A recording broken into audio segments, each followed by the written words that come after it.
화천대유 대주주 김만배 씨의 허위 인터뷰 의혹을 수사하는 검찰이 관련 보도를 한 뉴스타파와 JTBC를 압수수색하고 있습니다. 해당 내용을 취재한 기자들도 강제 수사 대상에 포함됐습니다. 현장에 나가 있는 취재기자 유라입니다. 김혜린 기자.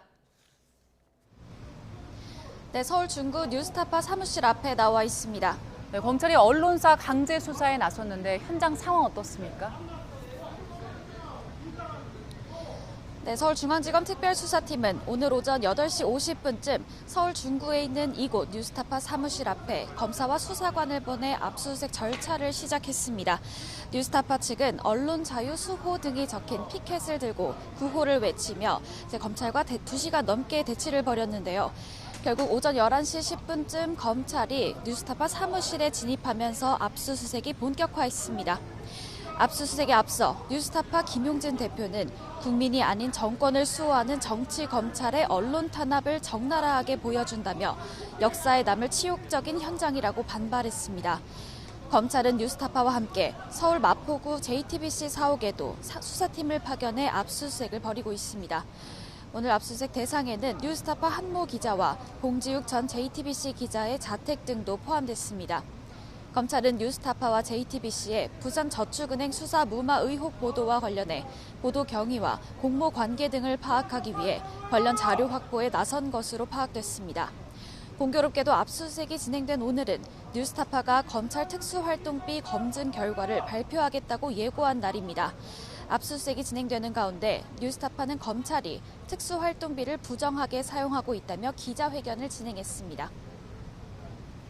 네, 오늘 검찰이 압수수색에 나선 배경 자세하게 짚어주시지요. 네, 뉴스타파 한모 기자와 봉지욱 전 JTBC 기자가 받는 혐의는 명예훼손입니다. 대선 직전 허위 사실을 보도해 여론을 조작하고 윤석열 대통령의 명예를 훼손했다는 게 검찰 판단입니다. 앞서 뉴스타파는 대선을 사흘 앞둔 지난해 3월 6일 김만배 씨의 녹음 파일을 보도했습니다.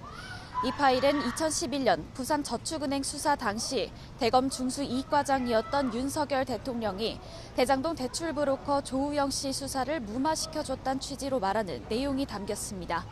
검찰은 김만배 씨가 재작년 9월 15일 뉴스타파 전문위원이던 신학림 전 언론노조 위원장과 이런 내용의 허위 인터뷰를 하고 그 대가로 신 전 위원장에게 뒷돈 1억 6,500만 원을 줬다고 보고 있습니다. 이와 관련해 김 씨와 신 전 위원장은 명예훼손뿐만 아니라 배임 수증제 그리고 또 청탁금지법 위반 혐의로 입건돼 수사받고 있습니다. JTBC는 이보다 앞선 지난해 2월 윤 대통령의 수사 무마 의혹을 제기하는 내용을 남욱 변호사의 수사 자료를 인용해 보도했습니다. 하지만 보도 과정에서 수사 무마는 없었다며 의혹을 부인한 조우영 씨 진술을 고의로 누락했다는 게 검찰 시각입니다. 검찰은 오늘 뉴스타파와 JTBC 압수수색을 통해 확보한 압수물을 분석하고 또 한모 기자와 봉지욱 기자 등도 조만간 피의자 신문으로 불러 조사할 방침입니다. 지금까지 서울 중구 뉴스타파 사무실 앞에서 YTN 김혜린입니다.